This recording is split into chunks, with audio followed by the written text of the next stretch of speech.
Blanza, le 10 juillet 2013, en compagnie de Jacques Bertin. Jacques Bertin, bonjour. Bonjour. Lorsque je parle de vous à des personnes qui ne vous connaissent pas, j'ai l'embarras. Est-ce que je parle de l'activité principale, j'allais dire de l'auteur, compositeur, chanteur, comme on dit, interprète? Est-ce que je parle du journaliste, on l'a évoqué, qui a écrit pendant une longue période dans Politis? Oui. Est-ce que je parle aussi de l'écrivain, qui a écrit malgré tout un roman que moi j'aime beaucoup, Une affaire sensationnelle? Est-ce que je parle de la personne qui a traversé toute une partie de la chanson française et qui, à présent, et à Blanza c'est un peu la raison de votre présence, essaye d'intéresser le plus grand nombre de personnes à ce qu'on pourrait appeler le patrimoine de la chanson française? Sur la dernière partie, bon, je dirais que je le fais comme ça parce que l'occasion se présente. Je ne suis pas non plus un militant acharné qui ne fait que ça du matin au soir pendant toute la semaine. C'est pas vrai. Hein? Mais j'ai eu une occasion là de faire une proposition, puis on m'a dit oui, tiens, on va tenter l'affaire. Mon idée, c'est que il pourrait y avoir comme ça des lieux où il se passerait des choses qui coûteraient pas cher et qui permettraient aux gens de se rencontrer, éventuellement de parler entre eux, de communiquer et d'échanger dans tous les sens du terme, à la fois échanger des propos et échanger des objets peut-être, tout ça relativement à la chanson. Bon, ça coûte pas cher, justement, ça coûte même on peut dire rien. Hein, et on le fait là, on le tente pour la première fois à Blanza. On rencontre Marc Robin. Nous sommes en 2013, en juillet 2013. Alors en deux mots, il y a une salle où on écoute le patrimoine. Le patrimoine, c'est-à-dire des chefs-d'œuvre de la chanson. C'est une écoute. Alors comment je vous dirais ça? On passe une chanson, on fait un silence d'une minute, on passe une chanson, on fait un silence d'une minute. Les gens peuvent prendre un verre, boire un coup, mais quand on est dans la salle avec ou sans son verre, là, on fait silence. Et voilà, tout simplement. Sur la table, il y a la liste des chansons avec les auteurs, compositeurs et interprètes. Quelles sont les caractéristiques d'un chef-d'œuvre? Parce que le choix que vous proposez, oui, c'est le choix de Jacques Bertin. Absolument. Et puis donc, mais vous avez le droit. Oui, bien sûr. Et j'imagine que, mettons, l'année prochaine, ce sera le choix de X, d'un autre, de Y, bien entendu.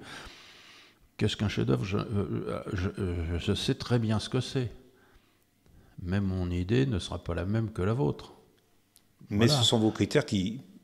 En l'occurrence ici, ce sont les miens. Voilà. Et donc les gens, évidemment, ils viennent et ils écoutent et ils s'en iront en disant « Ah, il a raison, ah, il a tort, j'aurais mis plutôt ceci. Comment se fait-il qu'il ait oublié cela ?» Et c'est le but aussi de la manœuvre, bien sûr. Bien sûr. Hein? Alors qu'est-ce qu'un chef-d'œuvre? Je dirais c'est un ensemble constitué d'un texte magnifique, puisqu'il s'agit d'un chef-d'œuvre. Puis une musique magnifique, mais qui n'est pas seulement magnifique, mais qui fonctionne avec le texte. Hein, c'est très important, bien sûr. Et troisièmement, une interprétation magnifique, mais attention, qui fonctionne avec le texte et la musique, c'est-à-dire une interprétation qui respecte l'œuvre, quoi.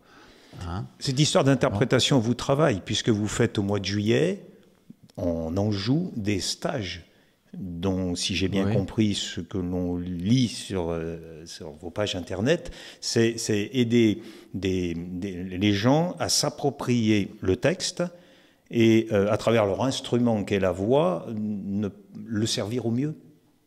Oui, alors l'idée n'est pas de former, donc je fais un atelier 2 fois par an maintenant, en été, chez moi, là-bas, oui, à Chalonne. Et donc, il y a environ une douzaine de personnes, n'est-ce pas? Ça se passe au cinéma de Chalonne. On a un système de son minimum, quoi, un micro.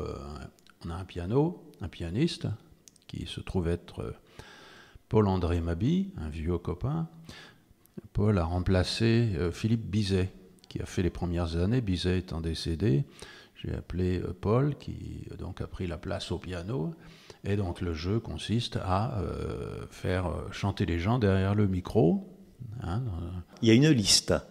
Ils ont le choix, ils ont à choisir entre, je ne sais plus, une quarantaine de chansons. Pour des raisons tout à fait simples, pratiques, c'est que le pianiste, il faut qu'il puisse immédiatement mettre les doigts. Quand on lui dit on va interpréter telle chanson, s'il est obligé d'aller chercher dans sa valise la partition d'une chanson X, on va perdre 2 heures à chaque fois, c'est pas possible. C'est ça, c'est que ça permet d'enchaîner immédiatement sans cesse. Voilà. Et donc les gens, ils interprètent une chanson choisie par eux dans cette liste, et puis moi je leur dis non, ça ne va pas du tout. Et parfois oui. Mais non, mais c'est un atelier, donc on travaille, bien sûr, on travaille. C'est très sympa d'ailleurs, ça se passe très bien, c'est très cordial, très amical. On ne forme pas des professionnels, vous voyez, ce n'est pas un atelier de formation de professionnels à l'interprétation. Si au milieu du groupe se glisse un professionnel ou un futur professionnel, je ne vais pas le tuer, mais je ne veux pas le savoir, ça ne m'intéresse pas. Je ne sais pas ce que c'est que de former un professionnel. Mais réfléchir sur comment ça se passe, ça je crois que je sais le faire. Quand vous décrivez ce que vous proposez cette année à Blanza, et lorsque vous décrivez vos ateliers en Anjou, à Chalonnes, vous êtes dans l'esprit de l'éducation populaire qui vous attend travailler. Bien sûr. Je suis... oui. Je vais dire, c'est pas que je le concède, c'est que je le proclame, allez, on va dire, faut pas exagérer non plus, mais oui, bien sûr. Là, il y a un petit côté militantiste. Oui, bien sûr. Pour l'éducation populaire. Oui, c'est évident. Mais je vais revenir en arrière. Pardon. Sur l'atelier où, justement, des gens arrivent et ne savent même pas chanter du tout. On a des gens qui sont incapables, on a eu des gens qui étaient incapables de faire une note, quoi. Les gens me demandent, mais est-ce qu'il faut savoir? Je dis non, vous venez, vous êtes un être humain normal, et donc il n'y a pas de problème. Si vous ne savez pas chanter, vous devez pouvoir apprendre. Et il y a aussi autre chose, c'est que, vous allez me dire que justement c'est un petit peu le principe de l'éducation populaire. Je dis toujours ça à celui qui est sur le plateau, là, en train d'essayer de chanter et qui n'y arrive pas, ou d'interpréter telle chanson et qui n'est pas en mesure, chante faux, a la voix mal placée, ne sait pas respirer, met des explosifs dans le micro, des choses comme ça. Celui qui est nul, il apporte quelque chose au groupe, n'est-ce pas? C'est le principe de base de l'éducation populaire et aussi de toute notre humanité. C'est que vous observez là, les 11 autres qui sont dans la salle et qui écoutent le 12e qui essaye ils observent et ils essayent de comprendre pourquoi ça ne marche pas. Et eux aussi, ils progressent à ce moment-là précis, vous voyez. Même la personne qui n'est pas forte, qui n'est pas douée, qui ne sait pas le faire, apporte quelque chose au groupe, par à la fois son manque, mais aussi son désir de... Voyez, et j'imagine que la personne, le dynamiteur de micro, lorsqu'il se trouve en face de quelqu'un qui a des réussites, à ce moment-là, lui aussi, il apprend, parce que, à contrario. Bien entendu. Voilà, c'est donc ça. Oui, alors vous m'avez demandé est-ce que c'est de l'éducation populaire? Mais oui, bien sûr, ce qui manque tellement. Alors pas à notre époque, parce qu'elle existe toujours, n'est-ce pas? Mais elle est comme... un peu souterraine dans la parole médiatique dominante et dans la parole des universitaires, des intellectuels, des cultureux en général. Ce qui n'était pas le cas dans les années 50-60, vous voyez. C'est que par exemple Jean Vilar, il en parlait beaucoup de ça. Mais ses successeurs n'en parlent pas trop. Un des problèmes de notre époque en France, c'est ça. C'est qu'on a une intelligentsia, disons, qui est globalement rallié aux classes dominantes, à l'ordre social tel qu'il est, quoi, et qui, comme la bourgeoisie française, a un profond mépris pour le peuple. Ce qui n'était pas le cas dans les années 50 ou 60, vous voyez, où à la fois on comptait sur le peuple pour le progrès de la société, on disait que quand on a du savoir, on a le devoir d'aller vers le peuple, pas seulement pour lui présenter des œuvres géniales, mais pour apprendre quelque chose de lui, quoi. Hein? Je sais que vous avez une dent, je ne sais pas si c'est une canine ou une molaire, mais un petit peu vis-à-vis d'un ancien ministre de la Culture, Jacques Lang, qui a saboté un certain circuit du côté de la Maison des Jeunes, de l'éducation populaire. Ben, je ne sais même pas s'il a saboté. C'est en effet quelqu'un qui a toujours manifesté un total mépris pour ça, quoi. Mépris. Oh ben, je crois.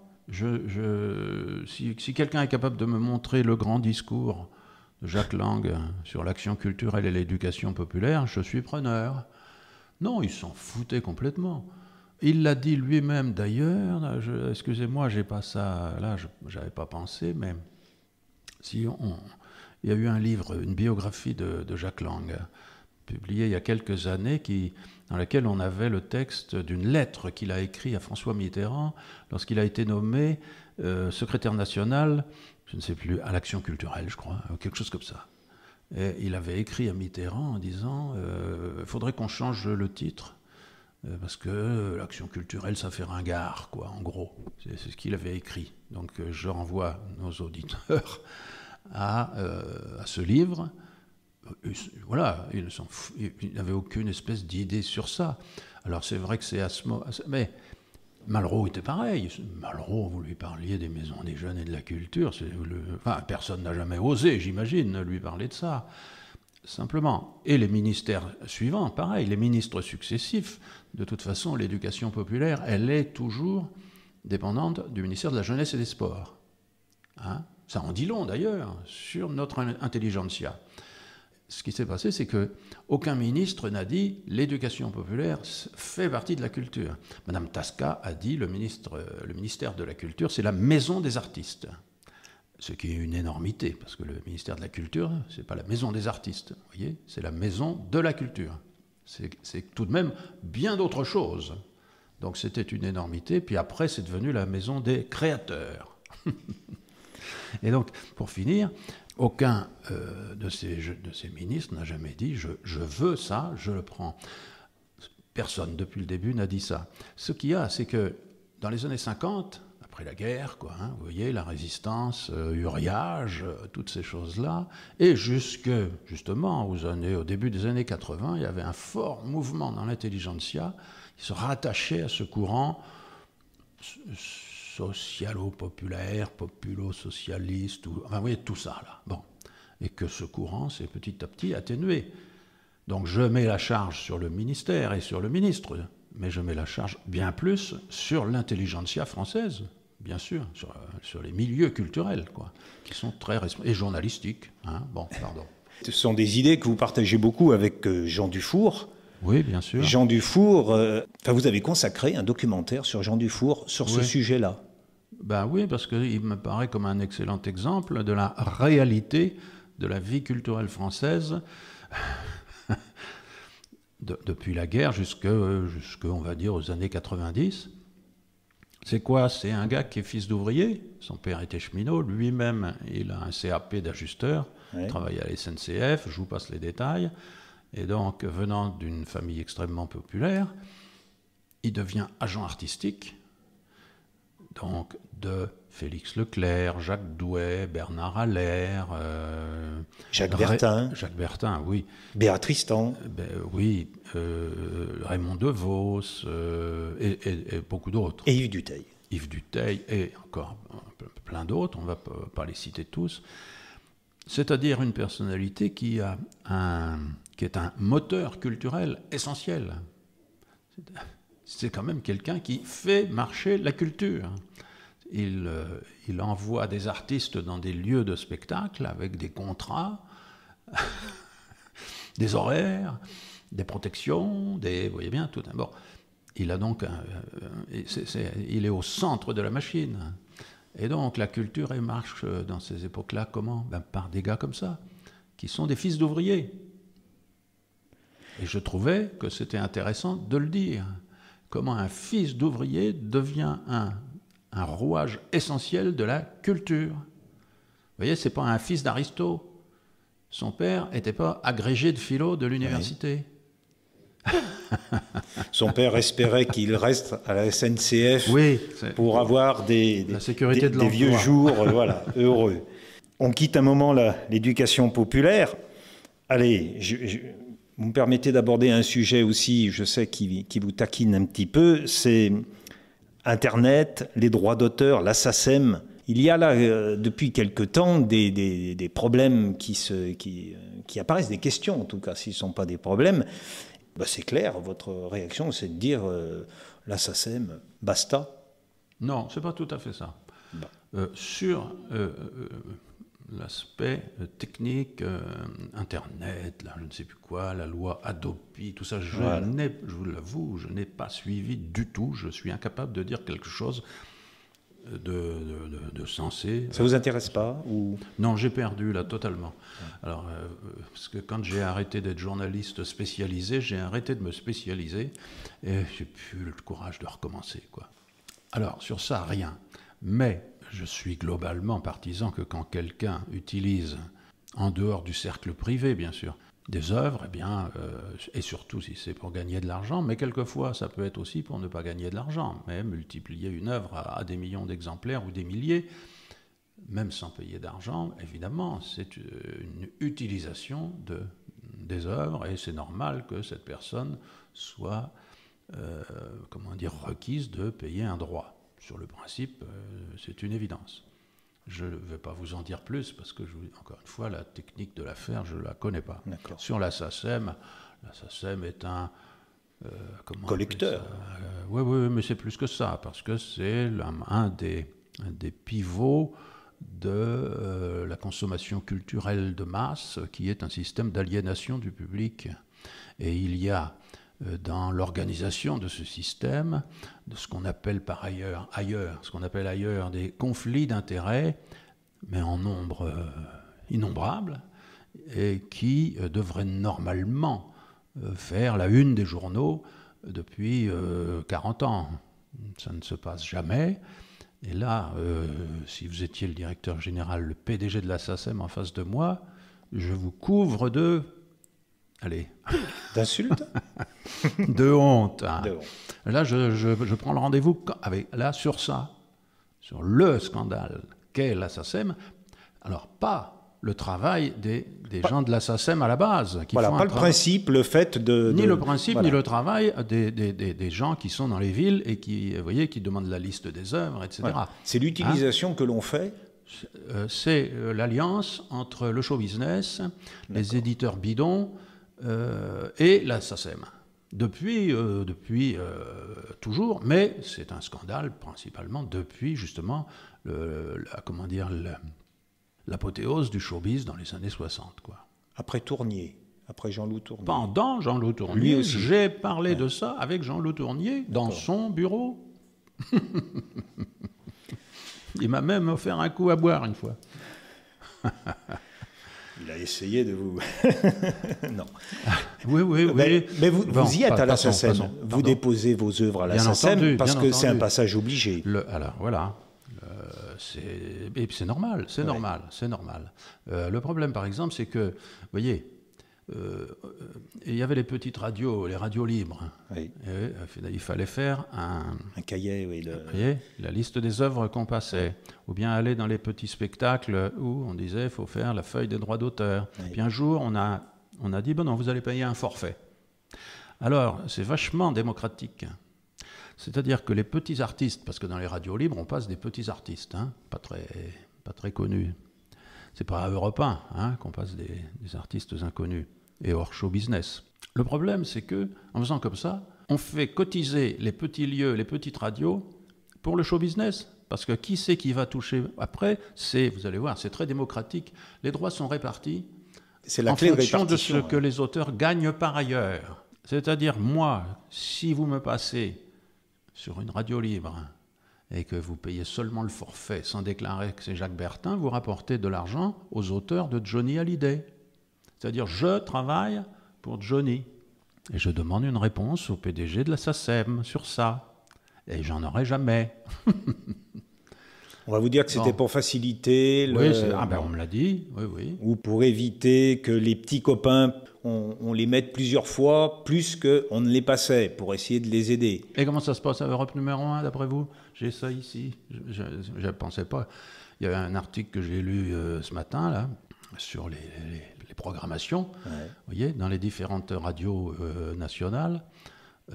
C'est une rigolade. C'est un choix de la direction générale qui dit « je veux tant de titres différents par an hein ». C'est pas du tout l'animateur de l'émission qui fait ce qu'il veut, bien entendu, non. À ce micro, il y a quelque temps, en rendant, Francesca Solville me disait qu'elle écoutait beaucoup France Inter parce qu'elle l'appréciait, mais qu'elle constatait que tous les matins, il y avait un chroniqueur qui était censé présenter une nouveauté. Elle lui reprochait de présenter que des CD et jamais de parler de spectacles vivants. Et deux, elle dit, si vous faites attention, même lorsque ce sont des groupes ou des chanteurs français, souvent c'est en anglais. Ah, mais bien sûr, oui, il y a des chiffres officiels. Donc ça lui est plus ou moins imposé à ce chroniqueur? Ah, je ne sais pas. On peut l'imaginer. On peut tout imaginer. Personnellement, je n'écoute plus même France Inter, un petit peu les infos en vitesse dans ma voiture, parce que justement, c'est devenu une programmation standard, c'est-à-dire con. Hein? En plus, avec des mots anglais dans les phrases du présentateur ou des journalistes, et puis des fautes de français à toutes les pages. Non, il y a une baisse considérable. Bref. Mais vous savez, il faut s'habituer. C'est un conseil pour nos auditeurs. Un être humain qui pense un peu dans la société d'aujourd'hui, c'est obligatoirement, je m'en vais vers ça, un marginal. Vous marchez dans votre solitude commune avec des amis, des groupes, des choses comme ça. Il y a d'un côté, on va dire le médiacosme, c'est-à-dire le monde qui cause, vous voyez, et qui dit le bien et le mal. Figurez-vous par exemple qu'à la télé, il induit même la vitesse de la parole. Oui. Avez-vous jamais vu à la télévision française ou dans toutes les chaînes, quelles qu'elles soient, quelqu'un qui hésite? Jamais, c'est fini. L'être humain, supposément, n'hésite plus quand il parle. Ah bon? D'où la multiplication des coachs de la parole. Alors bien sûr, oui. Vous savez, c'est apparu dans les années 70 en France. J'en ai connu quelques-uns, moi. Tout ça correspond à peu près, vous voyez, en termes d'histoire sociale, d'histoire de la société. Et donc, nous apprenons à vivre ailleurs. Nous ne sommes pas pris en compte dans les articles des journaux, dans les émissions de télévision, à la radio, etc. Ni comme artistes, bien sûr, ni comme citoyens. Et nous finissons par dire, il y a une espèce de nuage au-dessus de nous qui est le langage, qui est la culture, on va dire, officielle d'une certaine élite. C'est ce qu'on appelait dans le temps la culture bourgeoise. Mais dans le temps, il y avait une forte, en dessous, ça bougeait. Une résistance. Une forte activité, action positive qui venait des syndicats, du Parti communiste, de l'Église catholique, des curés de campagne, vous voyez, des curés rouges que vous citez dans votre CD précédent. Et ça bougeait. Sauf que, et puis à un moment, il y a eu l'alliance entre ceux-là et les intellectuels. C'est, vous voyez, on va dire c'est le XXe siècle jusqu'aux années 60, 70, quoi. Vous invitez les gens à être intelligents, mais pas à être intellectuels. Ah non, on peut être un intellectuel. Si. C'est pas la question. Non, on peut être un intellectuel. Mais dans cette société-ci, un intellectuel, je ne sais pas comment dire, les intellectuels, appelons-les comme ça, ou les artistes d'ailleurs, se trouvent être, d'après moi, les alliés de la classe dominante. Ce qui n'était pas du tout le cas, d'après moi, jusqu'aux années 70. C'est dans cet esprit-là que vous avez créé votre petite entreprise de diffusion, de production et de diffusion, Velena. Alors, il y a deux choses. Il y a d'un côté la société de disques, qui s'appelle Velen, qui est une SARL, Et puis, par ailleurs, pour mes activités physiques, si j'ose dire, les récitals, les choses comme ça, c'est une association, mais c'est un outil, vous voyez bien, on est 3. Enfin, ils sont 3. Je suis l'employé de cette association. C'est pour des raisons de commodité, quoi. Ça s'appelle Véléna. Et ça, c'est Véléna. Oui, c'est parce que si j'attends que le métier s'intéresse à moi, ben, je peux faire un autre métier, justement. Et donc, il y a très longtemps, en 1978, que je suis devenu mon propre producteur de disques. Et ça tient en une phrase que je dis quand j'ai l'occasion de parler de ça à un jeune artiste, mais pas seulement en chanson, à un jeune artiste en général. Si tu veux être un artiste longtemps, rends-toi autonome. Point.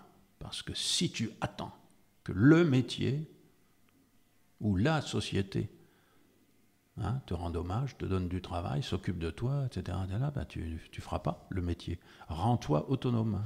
Ne va pas lécher les paillassons des gens de pouvoir. Voilà. Et de toi, le ciel t'aidera un petit peu. Bah, c'est-à-dire, prends les choses en main. Quoi. On verra plus tard. Hein? Oui.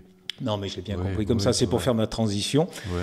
Pour vous amener vers le CD L'état des routes. Oui. Le dernier, sorti cette année en 2013, avec une couverture, comme on dit, qui sort un petit peu des habitudes de ce qu'on pouvait voir avec votre fond de vieille carte Michelin et la P60, la Simca. Alors voilà, c'est un peu un gag.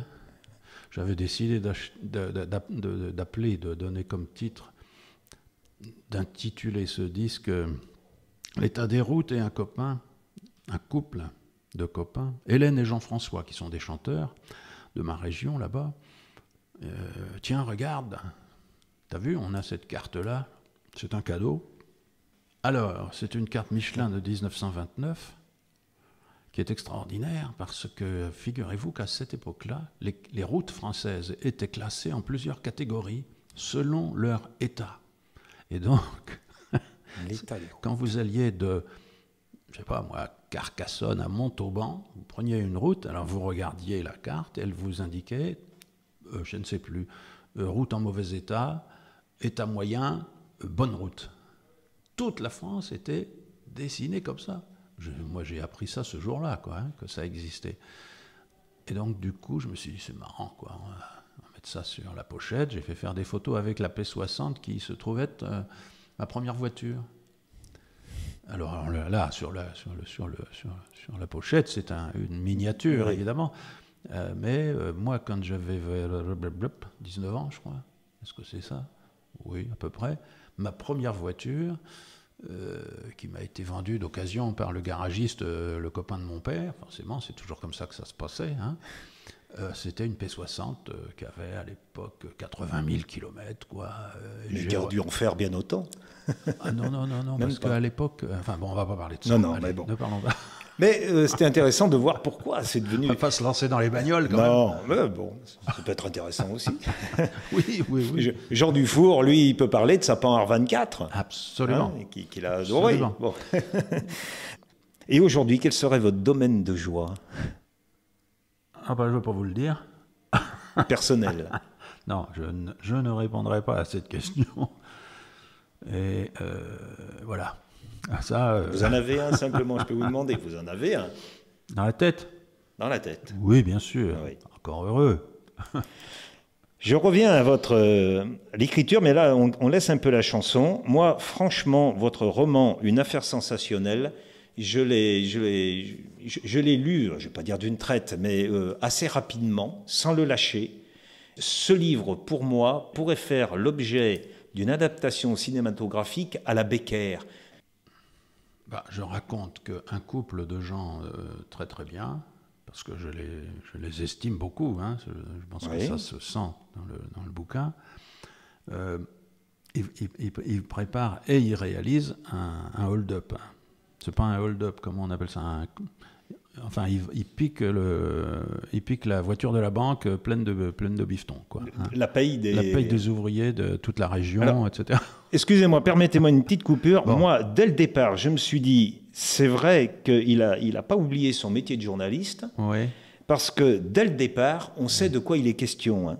La paye des usines du Maine-et-Loire, escamotée, un coût sensationnel, les journaux et la radio, on sait de quoi il est question tout de suite. Oui. Quand un bon journaliste, on dit tout de suite, mais attendez, le plus intéressant, c'est pas ça, c'est qui l'a fait, comment l'a fait et pourquoi ils l'ont fait. Alors après, c'est une technique d'approche du roman. Alors il y en a autant qu'on veut. Bon, moi j'ai choisi celle-là, effectivement, dès le début de dire la chose. Mais moi, c'est accrocheur.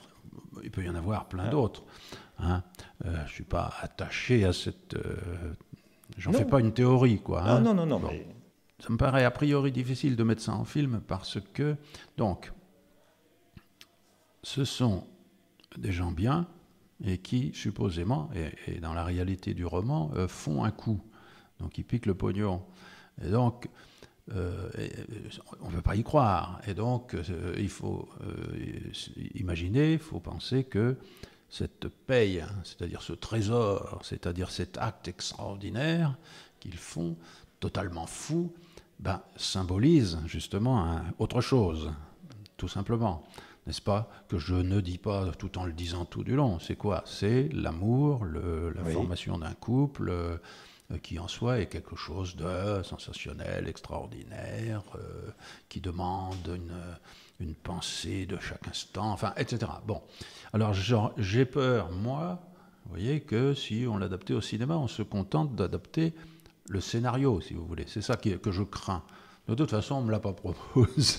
Non, mais bien adapté, moi je reste persuadé que ça peut être quelque chose de très intéressant. Je fais référence, excusez-moi, je ne suis pas cinéphile, mais au cinéma d'avant-guerre, il y avait des auteurs là qui savaient faire ce genre de choses. S'il y en a un qui veut, qui veut revenir, je ne veux. Si Renoir veut revenir, oui, c'est ça, qui veut revenir. J'accepterai aussi John Ford, quoi. Oui. Oui. Mais vous direz oui après les essais. C'est ça. Bon, une affaire sensationnelle. J'ai beaucoup adoré aussi la biographie de Félix Leclerc. Alors, c'est Le Roi heureux. Des moments, on vous accuse, excusez-moi, mais Bertin, oui, il est bien, sa voix n'a pas changé, c'est vrai. Mais c'est des chansons tristes. Et dans une chanson, vous dites, je ne chante pas des chansons tristes, je chante des chansons d'hommes. Oui. Alors, attendez, il faut faire une réponse. Vous poursuivrez votre question après, mais là, c'est quand même incroyable, hein, insensé. Donc, vous allez au théâtre, vous voyez des gens tout nus, plein de caca, qui, vous voyez, se font pipi dessus en disant « la société est affreuse, nulle, la vie vaut pas la peine d'être vécue, ils se poignardent, il y a du sang partout », et vous sortez en disant « oui, c'est pas mal, et bravo, il remet en question, etc. » Bon, partout, dans tous les arts, c'est comme ça, d'accord? Bon.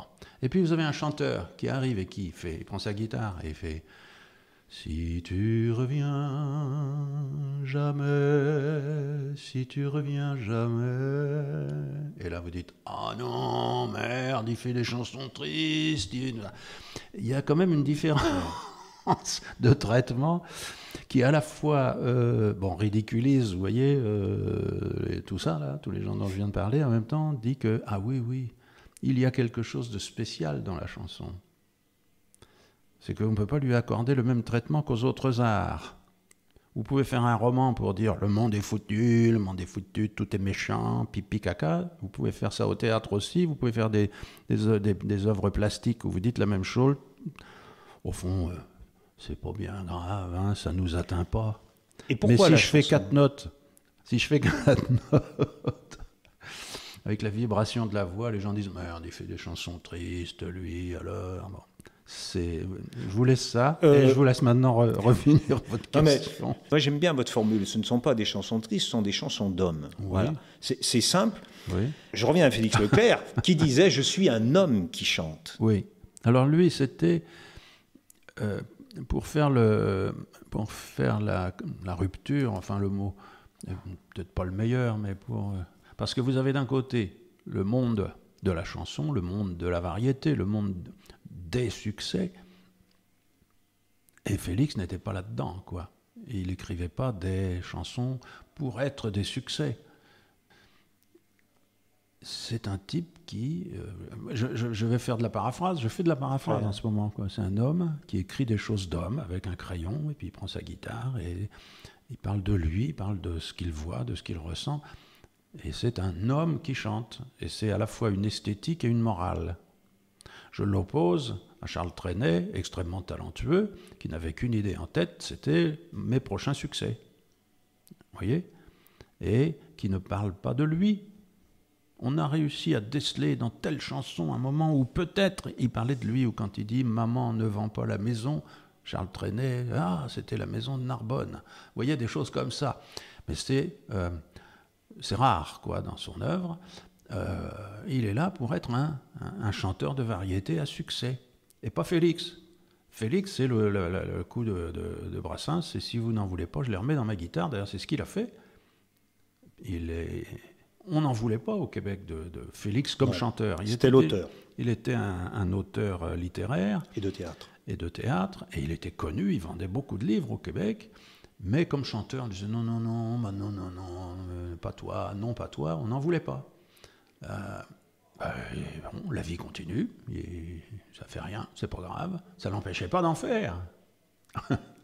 Voilà, un homme qui chante. Alors vous avez fait un travail d'enquêteur, vous êtes même allé voir Léonard Cohen pour essayer de comprendre à la fois Félix Leclerc, me semble-t-il, à la fois le Canada.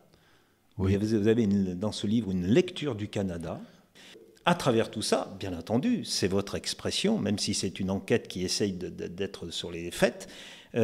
Si on le lit, et j'invite les gens qui s'intéressent à la chanson de lire votre livre, on a aussi, je ne vais pas dire l'art poétique, mais il y a une réflexion sur ce que, d'après vous, mais avec conviction, ce qu'est une chanson. Moi, je sens les trois fils dans ce livre. Je suis d'accord, mais c'est à travers Félix et à travers cette expression que je trouve très belle, je suis un homme qui chante. Et le Canada vous a poursuivi un petit peu. J'allais vers du vent Gatine. Du vent Gatine, voilà. C'est tout à fait autre chose. Oui. Alors, je finis sur Félix. C'est que ce qui s'est passé, c'est que je suis allé deux fois au Québec. Je vous parle des années 80. Oui. Je suis allé chanter au Québec et l'accueil était formidable. Je me suis fait des copains. C'était sensationnel. Je rentrais chez moi. J'avais rien compris. Non pas au parler québécois. Bien, c'est pas ça, mais j'avais rien compris au pays, quoi. Je me disais, mais qu'est-ce que c'est, là? Qu'est-ce qu'ils font là, quoi? Et j'ai trouvé que le meilleur moyen d'essayer de comprendre, c'était ça. C'est un prétexte. Et, Félix, en effet, a été un peu un prétexte, c'est-à-dire, je vais essayer de raconter la vie de Félix, et donc, pour ça, je suis obligé de comprendre son pays. Donc, ça m'oblige à lire des centaines de bouquins, faire des centaines, enfin pas des centaines, des dizaines d'interviews, aller partout, quoi, etc. C'était un travail dont j'étais le premier bénéficiaire. Donc, la colonisation, les rangs, est-ce que je sais Puis la place de l'Église, particulièrement. La place de l'Église, bien sûr. Il sort de ça, Félix Leclerc. Jusqu'aux années 60, oui. Et il ne faut pas l'oublier si on veut comprendre, si je comprends, et puis ce que j'ai entendu aussi du côté de Jean Dufour, c'est un type qui a eu une enfance, on va dire, merveilleuse. Oui, bien sûr. Et qui, il le dit, projeté dans le show business, il y a eu un espèce de petit vertige, quoi, mais où je suis. Ça l'a beaucoup travaillé. Alors, il vient d'une enfance comme ça, en effet, d'une famille nombreuse, extrêmement chaleureuse, et aussi, il vient, tiens, nous y revoilà, de l'éducation populaire, c'est-à-dire du théâtre, du théâtre amateur, semi-amateur, semi-professionnel, et les premiers pas du théâtre québécois, avec le père Legault, qui était lui-même un disciple de Copeau, d'Asté, et j'oublie un nom là, mais les spécialistes le mettront. Il était venu en France, le père Legault, justement, pour se former dans ce contexte-là. Ça se passe avant la guerre, dans les années 30. Et quand il est rentré au Québec, au Canada français à l'époque, le père Legault a monté une troupe, comme ça, sur les mêmes principes de l'éducation populaire, donc, et du théâtre, du futur théâtre public français, si vous voulez, sur les mêmes principes, qui s'appelait les Compagnons de Saint-Laurent. Et Félix était là, dans ce groupe, et faisait les utilités. Hein. Il n'était pas vraiment comédien, il faisait de la figuration, et puis il chantait entre les Notre sentier. Pendant les changements de décor, enfin des trucs comme ça. Bon. Et vous trouvez dans la troupe du Père Legault tous les noms du futur théâtre québécois. Ah oui. Voilà. Mais je ne sais plus d'où on est parti. Non, mais on va quelque part de toute façon. C'est pour dire que tout ça, c'est un peu pareil, quoi. Oui. Moi aussi, vous voyez, j'ai perdu le fil. Oui, René Gatine, Gatine. Non, ça c'est tout à fait autre chose. Alors, comme j'avais fait ce bouquin sur Félix, des voisins me disent « Mais on a un oncle qui est parti au Canada. » Alors les Français ne savent pas ce que c'est que le Canada. Pour eux, c'était pareil, tout ça. À la fin du 19e siècle, et nous avons toute la correspondance. Donc ils avaient en effet un oncle qui était parti dans l'Ouest canadien, dans la grande prairie canadienne, qui a vécu donc toute sa vie en Alberta, qui avait un ranch, enfin, etc., et qui a écrit à la famille restée à Chalonne-sur-Loire, pendant 50 ans. Et donc, à partir de la correspondance, j'ai fait un bouquin tout à fait autre chose. C'est l'Ouest canadien, les colons de l'Ouest canadien. Vous savez que, et alors là aussi c'est intéressant, c'est que maintenant tout ça est anglophone, le Canada, mais sauf que le pays a été premièrement découvert et parcouru par on appelait ça les voyageurs, les coureurs des bois, qui étaient des Français ou des Canadiens français, si vous voulez. Ça, c'est le 18e siècle, on va dire. Et puis ensuite, colonisé dans la deuxième partie du 19e par des Français. Par des Français.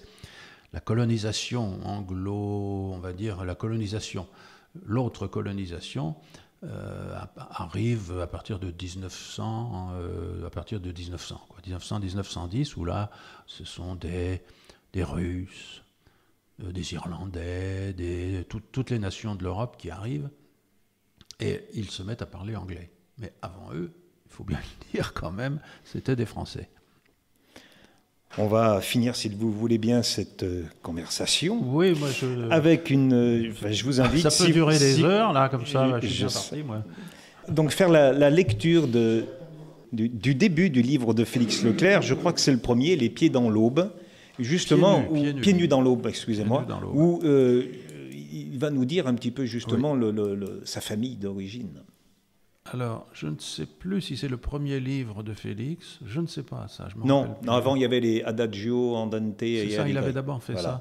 C'est un livre absolument charmant.